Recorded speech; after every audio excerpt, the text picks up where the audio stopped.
여기는 이제 혼다인데요.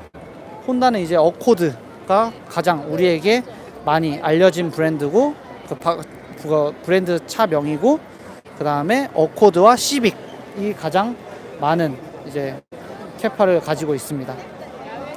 어코드 같은 경우는 약 그랜저 정도의 차급이라고 생각을 하시면 됩니다. 혼다 파일럿이네요. 파일럿 같은 경우에도 아까 보였던 이제 팰리세이드와 같이 되게 큰 대형 SUV에 속합니다. 이 미국에서는 파일럿 같은 경우가 되게 잘 팔려요. 파일럿이 미국에서는 되게 많이 팔리고, 이 엔진 자체가 가솔린 엔진으로 3500cc 짜리 엔진이 들어갈 거예요. 3500cc 엔진이 작은 엔진이 아니기 때문에 그 동력 성능을 유지해 줄 수 있고, 우리나라에서도 파일럿 같은 경우에 가격대가 5천만 원이 넘는데도 불구하고 사람들이 많이 사는 브랜드입니다. 근데 실제로 파일럿을 보니까 이런 투어링 하는 사람들도 되게 좋아할 것 같아요. 자전거를 싣고, 아니면 여기 뭘까요? 그 서핑보드 같은 것도, 그 툴레 같은 거에서 이제 서핑보드 같은 것도 싣고 텐트 싣고 이러고 다녀도 차박하기도 되게 좋을 것 같고요. 이거 같은 경우에는 시빅인데, 시빅은 우리나라로 치면 약 뭐 한 아반떼 소나타급 정도 돼요. 한 소나타급이라고 보시면 되겠죠? 근데 시빅 같은 경우에도 차량의 베리에이션이 매우 넓은 차량 중에 하나예요. 예를 들어서 기본적인 시빅은 그냥 우리나라의 뭐 도심용이라고 본다면 시빅 스포츠라고 되어 있는데, 뭐 시빅 스포츠 같은 경우에는 뭐 터보 모델로 조금 더 스포티한 그런 주행 성능을 느낄 수 있고요. 그 다음에 시빅 같은 경우에는 타입 R이라는 차량도 있어요. 시빅 타입 R 같은 경우에는 조금 더 고성능 엔진과 고성능 튜닝 파츠들을 통해서 훨씬 더 차량의 운전 질감을 높이는 그런 브랜드인 거죠. 그래서 시빅 같은 경우에 사람들한테 인기가 되게 많아요. 외국에서는 되게 많은데, 이상하게 우리나라에서 약간 인기가 없는 브랜드 중 하나가 바로 혼다입니다. 혼다 같은 경우에는 기술의 혼다라고 하는 만큼 이제 기술적으로 되게 진보한 회사이기도 하고요. 뭐 시빅 타면서 뭔가 후회를 하는 사람들은 한 번도 본 적이 없는 것 같아요. 뭐 시빅을 포함해서 혼다 차량 자체의 완성도가 되게 높기 때문에 이런 부분에 대해서는 되게 높이 사고 싶네요. 이 차 같은 경우에는 오디세이라는 차량입니다.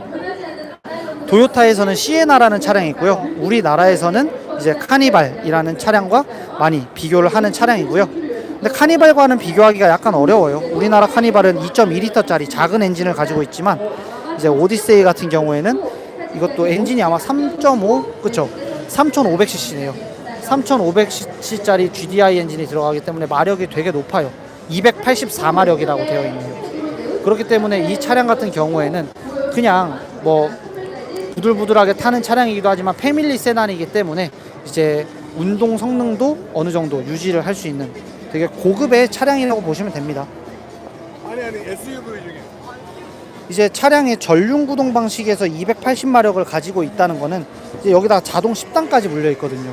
그러면 이렇게 변속기의 트랜스미션의 반응들도 되게 유기적으로 이루어져야 되는데, 혼다에서 이제 전륜 10단 미션을 만들면서 이러한 변속 타이밍에 대한 문제들도 많이 개발을 하고 이 개선을 하여서 오디세이 같은 경우에는 타시는 분들이 되게 좋아하세요. 왜냐면 이 오디세이 같은 경우에는 사람들이 7명 이렇게 탈 수 있고, 사람들이 탔을 때 되게 정숙한 그런 운동 성능을 가지고 있는 차량이기 때문에 장거리 모델을 많이 타시는 이제 미국에서 가장 인기가 좋은 차량입니다. 그래서 미국은 거의 다 시에나와 오디세이의 전쟁터라고 보시면 돼요. 그러니까 혼다는 모든 엔진이, 그리고 VTEC이라는 엔진이 있어요. 혼다의 VTEC이라는 엔진을 제가 나중에 또 다뤄보려고 하는 엔진 중 하나인데, 혼다의 VTEC 엔진 같은 경우에는 이제 밸브를 조절을 해가지고 엔진의 최대 연비와 최대 성능을 끌어낼 수 있는 이런 엔진이거든요. 그 엔진 같은 경우에는 제가 또 따로 정리를 해서 한번 영상으로 보여드리도록 하겠습니다. 그리고 지금 CR-V 같은 경우에는 이제 전 세계에서 가장 많이 팔리는 SUV 중 하나입니다. 전 세계 월드 탑10 안에 드는, 아마 월드에서 한 3위 안에 들 겁니다. CR-V가 월드에서 가장 많이 팔리는 SUV 중 하나이고요. 이 엔진 자체가 지금 하이브리드 모델이기 때문에 혼다는 병렬 기반의 차량을 많이 만들거든요. 근데 이제 요즘에는 뭐 병렬, 직렬, 직병렬 이런 거 상관없이 거의 다 직렬, 병렬을 다 혼합할 수 있는 직병렬 방식으로 사용을 하고 있습니다. 이 부분도 제가 영상을 만들어 놓은 영상이 있는데 그 부분을 참고하시면 훨씬 더 이해가 쉬우실 것 같습니다. 그러면 이제 혼다를 봤으니까 그 옆에 있는 차량들도 가볼까요?